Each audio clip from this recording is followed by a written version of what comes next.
Hello, हाय, नमस्कार. मी मनीषा तुम्हा सर्वांचं स्वागत करते आपल्या चॅनलवर. तर आजच्या व्हिडिओमध्ये मी तुमच्यासोबत शेअर करणार आहे झणझणीत पावभाजी कशी बनवायची. तर व्हिडिओ शेवटपर्यंत पहा. व्हिडिओ आवडला तर व्हिडिओला नक्की लाईक, शेअर आणि प्लीज आपल्या चॅनलला सबस्क्राईब करा. तर इथं मी घेतलेले आहेत 3 बटाटे, एक बीट घेतलेला आहे. तर बीटामुळं काय होतं की आपल्या पावभाजीला कलर जो आहे तो खूप छान येतो. 2 गाजर आणि साधारणतः पावशेरच्या थोडासा वरती जो आहे तो फ्लावर घेतलेला होता. तर मी काय करते, फ्रीजमध्ये ठेवायच्या अगोदर जे आहे ते भाज्या वगैरे स्वच्छ धुतलेल्या असतात. पण एक सवय लागून गेली की जेव्हा पण भाजी बनवायची असेल, काही बनवायचं असेल, फ्रीजमधून काढलं की ते आणखीन एक वेळेस धुवून घ्यायचं. आणि ती सवय अशी अंगवळणी पडून गेलेली आहे, त्याच्यामुळे ते भाज्या न धुतल्याशिवाय वापरल्या माझ्याकडून तर जातच नाहीत. त्याच्यानंतर भाज्या वगैरे मी स्वच्छ धुवून घेतल्या. आणि फ्लावरचं म्हणाल तर मला फ्लावर म्हणजे खायला पण एवढा जास्त काही आवडत नाही. पण आता पावभाजी तर फ्लावरशिवाय होऊ शकत नाही, कारण त्याच्यामध्ये छोट्या छोट्या एवढ्या आळ्या असतात ना की ते निवडायला वगैरेच खूप उशीर लागतो. तर मी साधारणतः अर्धा तास जे आहे ते मला इथं फ्लावर निवडायला वगैरे गेला असेल. तर अगदी छोटं छोटं म्हणजे एकदम लक्ष देऊन जो आहे तो फ्लावर आपल्याला निवडायला लागतो. तर इथं त्याचंच काम जे आहे ते चालू होतं. आणि इथं एकदम लक्ष देऊन वगैरे फ्लावर जो आहे तो कट करून घेतला. आणि मी कधी पण काय करते, मला फ्लावरची भाजी पण बनवायची असेल तर थोडंसं कोमट पाणी, हळद आणि मीठ टाकून जे आहे ते थोड्या वेळासाठी फ्लावर जो आहे तो तसाच पाण्यामध्ये ठेवते.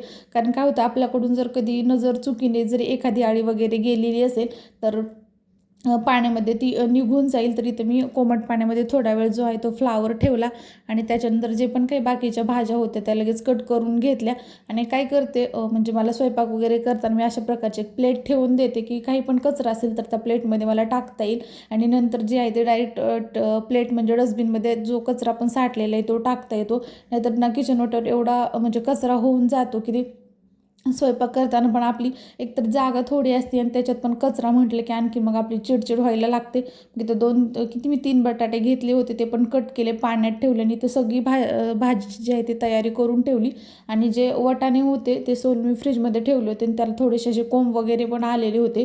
तर इथे मी जे आहे ते कुकरला भाज्या लावायला घेतल्या. तर कधी कधी मी काय करते, जो शिमला मिरची आहे ती एकदम बारीक कट करून जो कांदा टोमॅटो परततो त्यावेळेस पण टाकते. पण ते ऋतूला काय आवडत नाही, म्हणून मी काय ते सर्व भाज्या ज्यावेळेस शिजवते त्यावेळेस टाकते. तर सगळ्या भाज्या ज्या आहेत ती तुम्ही कुकरला लावायला घेतल्या. आणि शेवटी 2-3 वेळेस मग फ्लावर पण धुवून घेतला आणि तो पण लगेच शिजायला टाकला सगळ्या भाज्यांसोबत.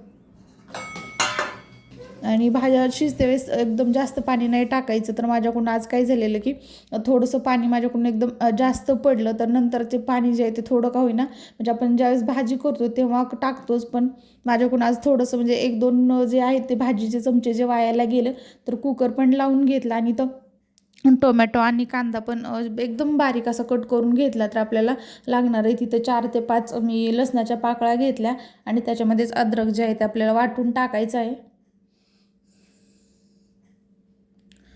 तर 4 ते साधारणतः 5 जे शिट्ट्या आहेत ते मी कुकरच्या काढून घेतल्या. आणि कुकर थंड होईपर्यंत जी पण मला पावभाजीला तयारी लागते ते मी करून घेते. नंतर काय होते की फोडणी टाकतेस एखादी गोष्ट विसरली, मग ते लगेच घ्यायला जा, मग परत तेवढ्यात वेळ जातो, असं होऊन जातं. मग मी शक्यतो मला काही करायचं असेल तर सुरुवातीला सगळी जी आहे ती तयारी करून ठेवते. म्हणजे एकतर स्वयंपाक पटपट पण होतो आणि जास्त म्हणजे इकडं तिकडं म्हणजे एखादी गोष्ट विसरली परत ते टाका, नाही तर तोपर्यंत फोडणी करपणार, असं काहीतरी होतं.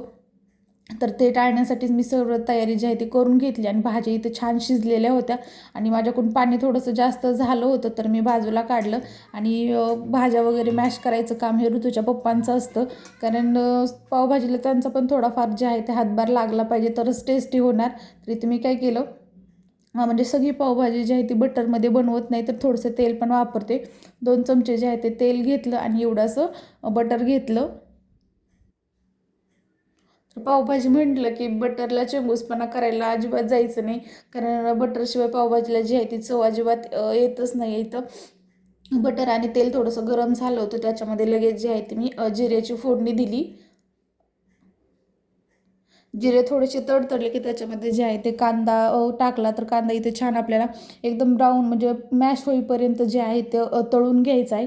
इथं त्याच्यानंतर जे आहे ते टोमॅटो, तर टोमॅटो माझ्याकडे एकदम लाल म्हणजे पिकलेले नव्हते, तर थोडेफार कच्चेच होते, तर एकदम लाल टोमॅटो असतील ना तर भाजीला कलर खूप छान येतो. तर असो, तर माझ्याकडे जे होते तेच मी आता इथं वापरले आणि त्याच्यानंतर जे आहे ते मीठ टाकलं आणि मिठामुळे दोन्ही म्हणजे टोमॅटो आणि कांदा लवकर परतायला जे आहे ती सुरुवात होते.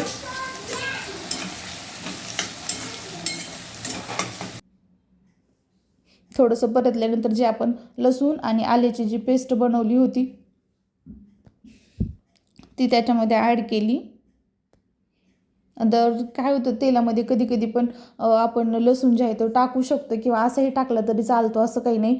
पण असं टाकल्यानंतर जो म्हणजे लसणाचा जो फ्लेवर आहे तो छान येतो. आणि तर जे विकत्रीचं म्हणजे लाल बेडगी मिरचीचं लाल तिखट असतं, तर ते 2 चमचे घेतलं आणि 1 चमचा जे आहे ते धना पावडर आणि अर्धा चमचा जी आहे ती हळद टाकली मी. आणि हे सर्व आपल्याला मसाले वगैरे तेल सुटेपर्यंत थोडेसे परतून घ्यायचे. आता कांदा आणि टोमॅटो छान परतला होता आणि मसाले पण थोडेसे छान म्हणजे जोपर्यंत तेल सुटत नाही तोपर्यंत छान परतून घ्यायचं. आणि इथं त्या सगळ्यात शेवटी जे आहे ते मी पावभाजी मसाला टाकला. तर मी जास्त क्वांटिटीमध्ये पावभाजी जी आहे ती बनवत होते, कारण आमच्या शेजारच्या काकूंचा एक डब्बा होता माझ्याकडे, त्यांना पण तो डब्बा द्यायचा होता. पण मी जास्त क्वांटिटीमध्ये बनवत आहे. आणि आमच्या दोघांसाठी बनवायची असेल तर मी थोडीशी बनवते, पण आज जास्त बनवली होती. आणि इथं सगळ्यात शेवटी परतायला लागली कोथिंबीर पण मी इथंच ॲड करते, कारण कोथिंबीरचा जो फ्लेवर आहे ना तो खूप छान येतो. आणि शेवटी वरतून पण आपण टाकतोच, तर त्यातलंच जे शिजण्यासाठी थोडंसं पाणी म्हणजे काढून ठेवलं होतं भाज्या मॅश करताना, तेच पाणी मी इथं टाकलं. आणि आता पूर्णपणे तेल सुटेपर्यंत आणखीन एक वेळेस जे आहे ते आपल्याला परतून घ्यायचं. कारण काय होतं की असं परतल्यानंतर जो मसाला आहे ना तो पण पूर्णपणे शिजला जातो. आणि कलर एवढा भारी आला होता भाजीला की काही विचारायलाच नको. आणि टेस्टी पण खूप छान आज पावभाजी माझी बनली होती.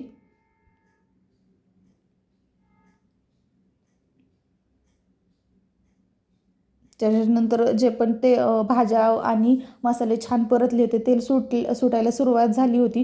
त्याच्यानंतर जे पण आपल्या भाज्या मॅश केल्या होत्या ती मी कढईमध्ये जे आहे ते टाकून घेतल्या. आणि पूर्णपणे आपल्याला हे आता मिक्स करून घ्यायचं आहे सगळं.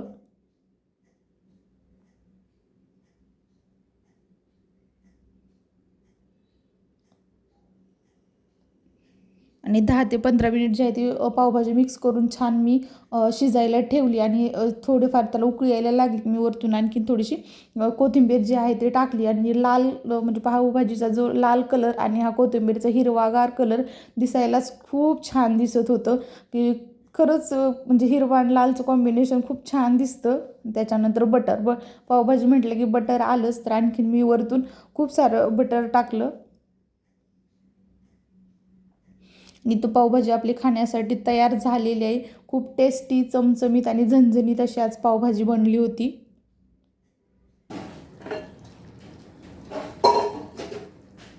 तर पावभाजी शक्यतो लादी पाव खायला जी मज्जा आहे ना ती ब्रेडमध्ये नाही. पण माझ्याकडे 2 म्हणजे काल जो ब्रेड आणला होता तो शिल्लक होता, म्हटलं तोच आहे तर तोच आपण वापरूयात. मग इथं लगेच तव्यावर थोडंसं बटर टाकलं आणि ब्रेड जे आहे ते मी भाजायला घेतले.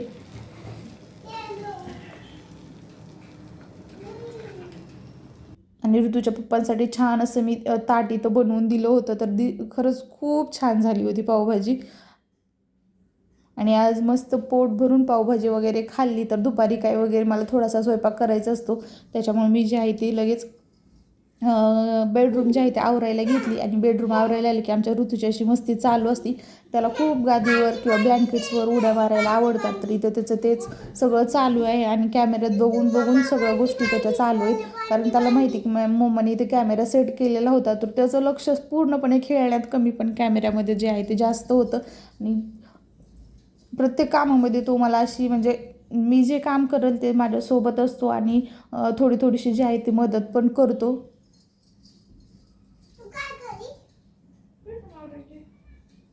आणि दररोजचं काम असते, नाश्ता झाला की मला पहिल्यांदा तर जे आहे ते बेडरूम आवरायला घ्यावी लागते. आणि इथं बेडरूम वगैरे आवरली तर त्याचं पाठीमागं माझ्या काहीतरी आणखीन पसारा करायला चालू असतं. आणि आवरून वगैरे झाल्यानंतर लगेच मी जे आहे ते झाडू मारून घेतला. आणि दुसऱ्या दिवशी होती भोगी, म्हणजे हा व्लॉग जो आहे तो माझा संडेचा आहे. आणि त्याच्यामुळे जे आहे ते मला बाजरीचं पीठ, कारण भोगी दिवशी बाजरीची भाकरी बनवायला लागते, तर त्याचंच पीठ जे आहे ते मला म्हणजे बाजरी जी आहे ते दळायला घ्यायची होती. आणि ते लगेच मी घरी गिरणी असण्याचा हाच एक फायदा असतो की जेव्हा पाहिजे तेव्हा आपण गिरणी जी आहे ते लावू शकतो आणि जेव्हा पाहिजे तेव्हा आपल्याला पीठ घेऊ शकतो. तर अशीच आज ज्या व्हिडिओमध्ये मी माझी सकाळचं थोडंफार जे रुटीन असतं तर ते शेअर केलेलं आहे. तर व्हिडिओ स्किप न करता शेवटपर्यंत पहा आणि आपल्या चॅनलला प्लीज सबस्क्राईब करा.